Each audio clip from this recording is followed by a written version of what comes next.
إن الحمد لله نحمده ونستعينه ونستغفره ونعوذ بالله من شرور أنفسنا ومن سيئات أعمالنا من يهده الله فلا مضل له ومن يضلل فلا هادي له وأشهد أن لا إله إلا الله وحده لا شريك له وأشهد أن محمدا عبده ورسوله أما بعد.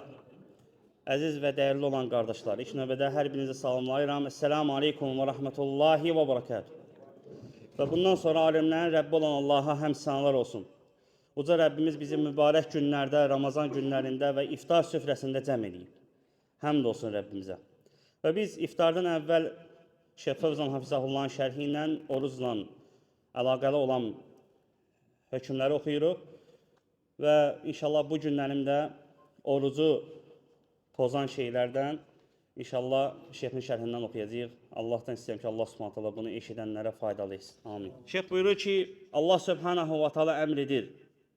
Əməllərimizi islah etməyi, gözəlləşdirməyi uca Allah bizlərə əmr edir.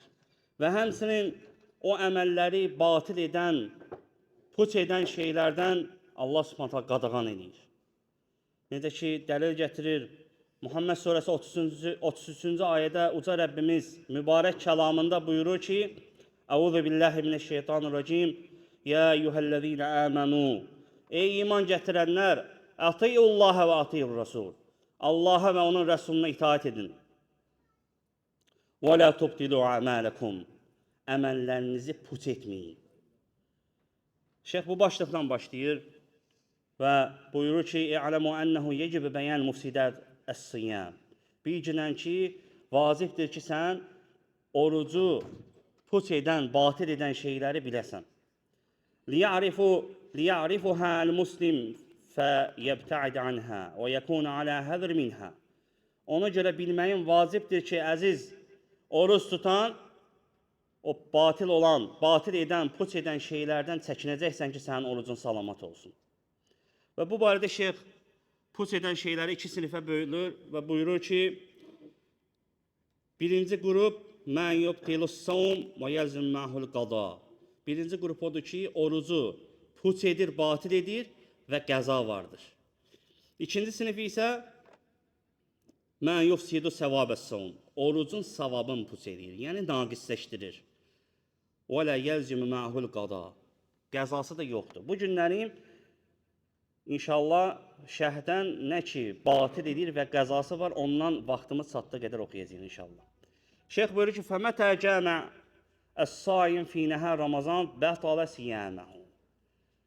Oruç tutan, oruclu olduğu vaxtı Ramazan gündüzlərində əgər cima edərsən, yəni qadını ilə yaxınlıq edərsə, onun orucu batil olur. Demək, batil edən şeylərdən birincisi nədir?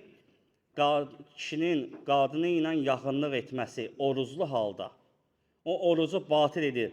Və aleyhin imsak bi baqiyyəti yevmihi. Və həmçinin şeyx deyir ki, əgər yaxınlıq edibsə, yerdə qalan vaxtın oruca davam edir. Oruc batil olur, amma qalan müddəti orucuna davam etməlidir. Dəyərli qardaşlar, və aleyhi tövbə ilallahi vəl istiğfar. Onun üzərinə düşən nədir? Allaha tövbə etməlidir. Etdiyi bu günaha görə Allaha tövbə etməlidir və Allahdan bağışlanma istəməlidir. Və yaqda hədəl yevməlləzi cəma fihi. Və həmin əlaqədə olduğu gün onun əvəzində qəza eləyəcək. Bir gün qəza eləyəcək və aleyhil kəffara. Və həmçinin də oruclu halda yaxınlıq etdiyinə görə onun boynuna kəffarə düşür. Və hiyə itqi raqabə. O nədir? Qulu azad etməkdir. فَاِنْ لَمْ يَجِسْ صَامَ شَهْرَيْنِ مُتَتَابِعَيْنِ. Əgər azad etməyə qul tapmasa, təbii ki, bizdə də yoxdur hal-hazırda, o dönəm deyil, o zaman nə edir? 2 ay ard-arda oruç tutmalıdır. Baxın, görün, nə qədər əzəmətli bir günahdır ki, cəzası da böyükdür, uqubəti də böyükdür, kəffarəsi də böyükdür. فَاِنْ لَمْ يَسْتَطِعْ أَنْ يَصُومَ شَهْرَانِ مُتَتَابِعًا أَطْعَمْ 60 مِسْكِينًا. Əgər 2 ay 60 gün ard-arda oruç tutmağa qadir deyilsə, yəni ola bilər onun üzrü səbəbi var, qadir deyil 2 ay ard-arda oruç tutmağa, bu zaman 60 miskini yedizdirməlidir. 60 kasıbı yedizdirməlidir. Şeyx deyir ki, həmin o hər miskinə düşən pay onun nısf sa'dır. Sa nədir qardaşlar? İlk növbədə onu izah edək. Çünki inşallah fitrə zəkatında bizə lazım olacaq ölçü. Hansı ki, fitrə zəkatı hər kəsin üzərinə 1 sa ölçüsündə düşür. Həmin yeməklərdən. İstər buğda olsun, düyü olsun, makaron olsun, xurma olsun və digərləri. Kişmiş olsun və yəni yeyinti məhsullarından sünnədə gələn 1 sa düşür fitrə zəkatında. Burada isə kəffarədə hər bir miskinə yarım sadır. 1 sa şeyxlər nə buyurur? Ərbaatı əmdəd. 4 muddur. 1 mud, bax 2 ovucumuzu birləşdirdik, bax budur. 1 mud. Qardaşlar, bax budur. 4 belə 1 sadır. Amma kəffarədə olan miskinə düşən 2 ovuzdur. Yəni 2 mud. 1 bu, 1 muddur. Barakallahu fikum. Və şeyx buyurur ki, yəni cəmaatı içində onu doyuzduracaq nədirsə, bizdə məşhur olan, hansı ki o yeməklə doyacaq, yəni ölçü odur. Ölçü odur. Və həmçinin dəyərli qardaşlar, fikir verdik ki, Allah Rəsulu kəffarədə ilk olaraq qul azad etməyə gətirdi. Sonra nə gətirdi? 60 gün ard-arda oruç. Bir gündə həmin günün qəzası var. 61 gün eləyir. Bir gün qəzadır, həmin günü qəza eləyir, tutmağına baxmayaraq. 60 gündə ard-arda kəffarə eləyir. Ard-arda, ara məsafəsi vermədən. Əgər bunu tutma gücündə deyilsə, təqdirində deyilsə, bacarmırsa, yəni üzürü var xəstəlik səbəbindən, o zaman keçir 60 miskini doyuzdurmağa. Qayda budur qardaşlar. Yəni heç də sən mən istəyirəm 60 nəfəri doyuzdurum, belə deyil. Ona görə Şeyx Salih Fəvzan Hafizallah buyurur ki: "Və leysə ma'nahu men yeşqu alayhi siyam." Heç də onun mənası o demək deyil ki, kimə yəni çətin gəlirsə. Allah Rəsulü deyir ki, bacarmırsansa keçkindən 60 nəfəri yedizdirməyə. O demək deyil ki, yəni sənə çətin gəlirsə, xeyr, bacarmırsan, səhhətin yol vermirsə və yaxud hər hansısa bir üzr varsa. Yəni ilk növbədə 60 gün ard-arda orucdur və həmçinin şeyx gətirir ki, dəlil isə Əbu Hüreyrə radiyallahu anhunun rəvayət etdiyi Səhih Buxari Müslimdə keçən hədisdir ki, Peyğəmbər sallallahu aleyhi və səlləmin yanına bədəvi ərəb gəlir. Gəldi deyə söylədi ki, fəqalə hələktu. Dedi ki, mən həlak oldum. Qalə Allah Rəsulü buyurur ki, və mə əhləkəkə. Səni həlak edən nədir? Hansı səbəbdən? Həmin bədəvə dedi ki, vəqa'tu alə imraati fi Ramazan. Ramazanın günündə, yəni oruclu halda zövcəm ilə yaxınlıq etmişəm. Yəni cima etmişəm. Fəqalə Peyğəmbər sallallahu aleyhi və səlləm ona dedi ki, həl təcidu mə tu'təqu bihi rəqabə. Qul azad edə bilirsənmi? O dedi ki, xeyr. Qalə lə. Qalə fəhəl təstatiyyən təsumu şəhreynin mütətəbiyin. Yaxşı. 2 ay ard-arda oruç tutabilirsən, o dedi ki, qalələ, o zaman Allah Resulü dedi ki, fəhəl təstati, o zaman Allah Resulü buyurdu ki, 60 nəfəri yedizdirə bilirsən, həmin o ərəb dedi ki, xeyr, ey Allah Resulü, bunu da bacarmıram, qalələ, sonra Allah Resulü sümmə gələsə, oturdu bir qədər gözləyəndən sonra Muhammed sallallahu aleyhi və səlləm ona bir qab xurma gətirdilər. Sahabə deyir ki, ona bir qab xurma gətirdilər. Və Peyğəmbər sallallahu aleyhi və səlləm onu götürüb, dedi ki, təsaddaqa bihədə. Həmin o bədəviyə dedi ki, götür bu xurmaları öz adından sədəqə eləcinə. Görün, fəqalə, əalə əfqar minni, əalə əfqar minnə, bədəvi Allah Rasuluna deyir ki, ey Allah Rasulü, Mədinədə məndən kasıbı varmı? Fəddahəkən Nəbi sallallahu aleyhi və səlləm. Allah Rasulü deyir, onun bu sözünü işləndən sonra güldü, hətta onun dişləri göründü. Muhammed sallallahu aleyhi və səlləm. Sonra Allah Rasulü buyurdu ki, İzhəb fəathimhu əhləkə. Yaxşı, götür xurmaları, get, öz ailənə yedizdir günə. Yəni, görün nə qədər kasıb idi. Və dəyərli qardaşlar bildik ki, əgər oruclu halda cima edərsə bir müsəlman, onun boynuna kəffarə düşür və yerdə qalan günün tamamlamalıdır orucun və bir gündə qəza, yəni 61 gün kəffarəsi var. 60 gün ard-ardadır.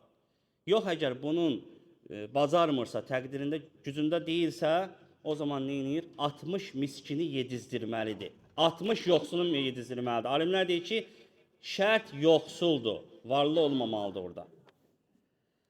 Barakallahu fikum. İbn Teymiyyə rahimehullah burada cima haqqında gözəl faydalar verir. Şeyx Fəvzan Hafizahullah zikr edir. Buyurur ki, oruç tutan şəxsin cima etməsi, cinsi yaxınlıq etməsi bir tərəfdən istifraq, yəni bədəndən çıxma, yəni qusma baxımından heyz və hicamiyə bənzəyir. İbn Teymiyyə rahimehullah deyir. Heyz və hicamiyə bənzəyir.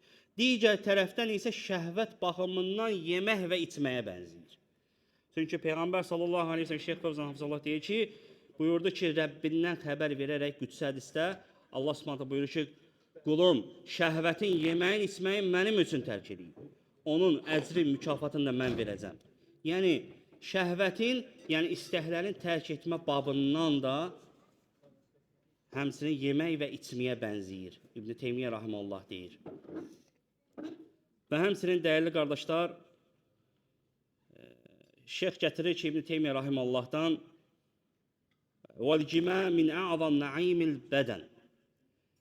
Cima, cinsi yaxınlıq etmək bədənin ən böyük nemətlərindəndir. Nəfs üçün ən böyük sevinç və bunda rahatlıq vardır. O şəhvəti, qanı və bədəni yeməkdən daha çox hərəkətə gətirir cima.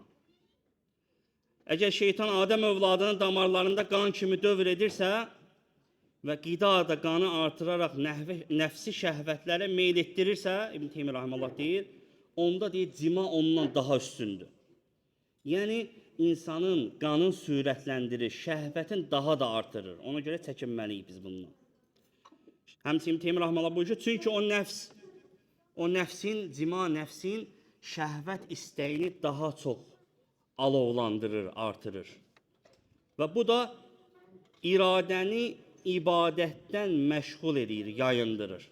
Görün, nə deyir İbn Teymiyyə rahimehullah. Bu da insanı iradəsin ibadətdən məşğul edir. Həmçinin İbn Teymiyyə rahimehullah buyurur ki, əksinə cima, yəni yaxınlıq etmək şəhvətlərin zirvəsidir. Və onun şəhvəti yemək və içmək şəhvətindən, istəyindən daha əzəmətlidir, daha böyükdür.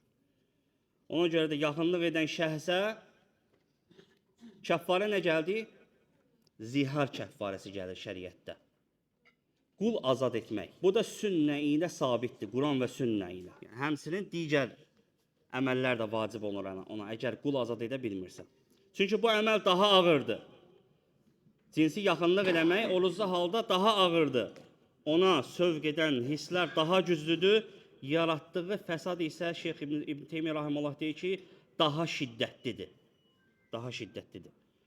Dəyərli qardaşlar, zihar İbn Teymiyyə rahimehullah deyir ki, fikir verin, nə qədər ağırdır ki, cəzası, kəffarəsi də ağırdır, zihar kəffarəsi. Zihar nədir? Bir kəsin kişi öz yoldaşına deməsi ki, sən mənim üçün anam kimisən. Yəni, kişi əgər yoldaşına deyər ki, sən mənim anam kimisən, anama bənziyirsən və ondan aralı durarsa, onun boynuna zihar kəffarəsi düşür və kəffarəni ödəyənə kimi qadına yaxınlaşa bilməz. Zihar kəffarəsi haqqında Mücadilə surəsi 3-cü, 4-cü ayə dəlildir. Allah Subhanahu taala mənaca tərcüməsini deyim, ayədə keçir ki, qadınları ilə zihar edib, yəni nikahı özünə qadağan edib, sonra sözlərindən dönənlər onlarla yaxınlıq etməzdən əvvəl kəffarə ödəməlidirlər, qul azad etməlidirlər, deyir Allah Subhanahu taala. Bu sizə verilən bir nəsihətdir. Allah sizin etdiklərinizdən xəbərdardır. Kim əgər qul azad etməyə, yəni azad etməyə qul tapmazsa, qadını ilə yaxınlıq etməzdən əvvəl, fikir verin, yenə yaxınlıqdan əvvəl 2 ay ard-arda oruç tutmalıdır. Bu da gücü çatmasa, əgər buna da gücü çatmasa 60 nəfər miskini yedizdirməlidir. Fikir verin, eyni cima, eyni ziharın kəffarəsi ilə eynidir. Qadınla oruclu halda yaxınlıq etməyin kəffarəsi, kişinin deməsi ki, sən mənim anama oxşayırsan, anam kimisən, onun kəffarəsi ilə eynidir. Yəni, Həmçinin qardaşlar fayda olaraq ehtiyatlı olmaq lazımdır. Yəni kişi belə bir söz dilinə gətirməməlidir ki, anama bənzəyirsən. Şeyx buyurdu ki, cinsi yaxınlığın haram edilməsi bunda ən böyük hikmət nədir? O deyir, bədəni zəiflədir. Cinsi yaxınlıq bədəni zəiflədir. Ən böyük hikmətdir, qardaşlar. Və həmçinin diqqətli olmalısan, fikir ver, gör, yəni kəffarəsi nə qədər böyükdür, sənə bu göstərir ki, həmin cəza da əzəmətlidir. Həmin günah da əzəmətlidir. Oruclu halda cima etmək, yaxınlıq etmək. Ona görə Şeyx Fövzan Allah dedi ki, tövbə etməlidir, istiğfar eləməlidir və bildik kəffarəsini. Allahdan istəyirəm ki, Allah Subhanahu wa Taala bizləri eşidib faydalananlardan etsin. Allah bizdən oruclarımızı və qiyamlarımızı qəbul etsin.